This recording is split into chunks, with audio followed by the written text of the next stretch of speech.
जियाद भुट्टो। अरे कहाँ जिंदा है भुट्टो? मर गया भुट्टो। कहाँ जिंदा है बे? मर के ही नहीं दे रहा ये भुट्टो तो हमारी जान छूट जाए इससे। अस्सलाम वालेकुम and welcome to Ali Zai vlogs. दोस्तों, हजारों के मजमे की कायद एक 27 साला लड़की और 50 साला आंटी हो तो समझ जाना चाहिए कि हजारों के मजमे में साला एक भी मर्द नहीं है। वो 70 साला बूढ़ा यूसुफ रजा गिलानी वजीर आज़म पाकिस्तान रह चुका है, एक 27 साला लड़की की खुशामदें कर रहा होता है खड़ा होकर के। अबे अजीब ज़हनी गुलामी किसी कैफियत में मुब्तला है ये लोग। अबे तुम इसके नाना के गुलाम रह चुके हो, इसकी माँ के गुलाम रह चुके हो, इसके बाप के गुलाम रह चुके हो, इसके भाई के गुलाम हो, आज इसके गुलाम हो। तुम्हारी आने वाली औलादें इनकी औलादों की भी गुलाम होंगी। बात करते हो जमहूरियत की, डेमोक्रेसी की। इस पार्टी के अंदर इतने सारे लोग, कोई एक भी काबिल इन्हें नहीं नजर आया था जिसको कल ये कायद कहकर बुला के स्टेज पे खड़ा कर देते। एक 27 साला ना तजर्बाकार लड़की को उठा करके खड़ा किया कि कायद तो यही है, कायद तो इसी खानदान की औलाद होगी। चौधरी दे चौधरी, ऐसी चौधरी दे कुत्तिया दे भी नौकर। ये है इनकी जमहूरियत, ये है हैसियत इनकी जमहूरियत। और नीचे खड़े हुए लोगों से भी कहना चाहूंगा, कब तक गुलामी करोगे इस खानदान की? इन खानदान की और इनकी औलादों की गुलामियां कब तक करोगे? क्यों नहीं कह देते नीचे से खड़े होकर के, Who the hell you are to calling us on the street and saying कल भी भुट्टो जिंदा था, आज भी भुट्टो। अरे कहाँ जिंदा है भुट्टो? मर गया भुट्टो। कहाँ जिंदा है बे? मर के ही नहीं दे रहा ये भुट्टो जो हमारी जान छूट जाए इससे।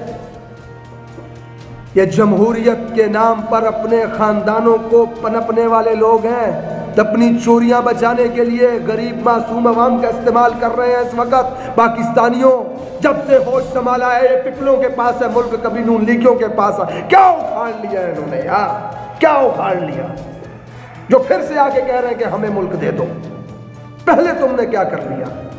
और जमहूरियत की बात, वोट को इज्जत दो की बात, सिर्फ तुम्हारे ही खानदान को क्यों वोट दे सालो?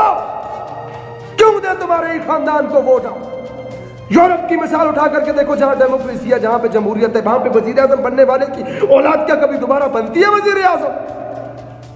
पार्टी की सदारत इन्हीं की औलादों के पास, इन्हीं के रिश्तेदारों के पास। इस खानदान के गुलाम कब तक रहोगे आप पाकिस्तानियों?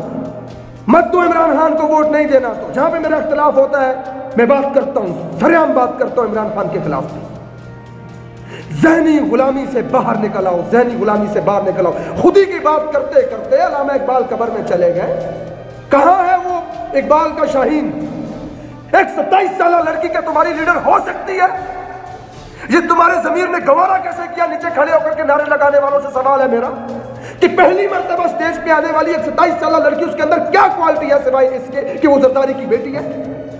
क्यों लीडर हो तुम्हारी?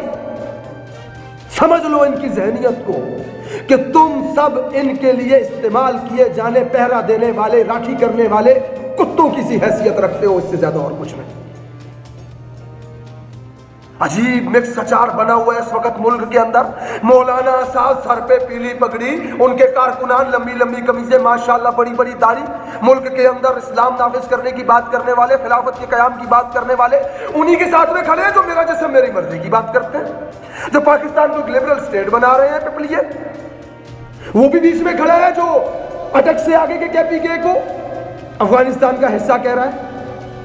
समझ में ही कुछ नहीं आ रहा कि ये हो क्या रहा है, बन क्या रहा है। मरियम बीबी भी स्टेज के ऊपर आके टांग उठा करके चढ़ रही है गाड़ी के ऊपर, नैब के दफ्तर जाते हुए मशरकी औरत। और यहां पे अल्लाह माफ करे, बात ही नहीं करनी चाहिए।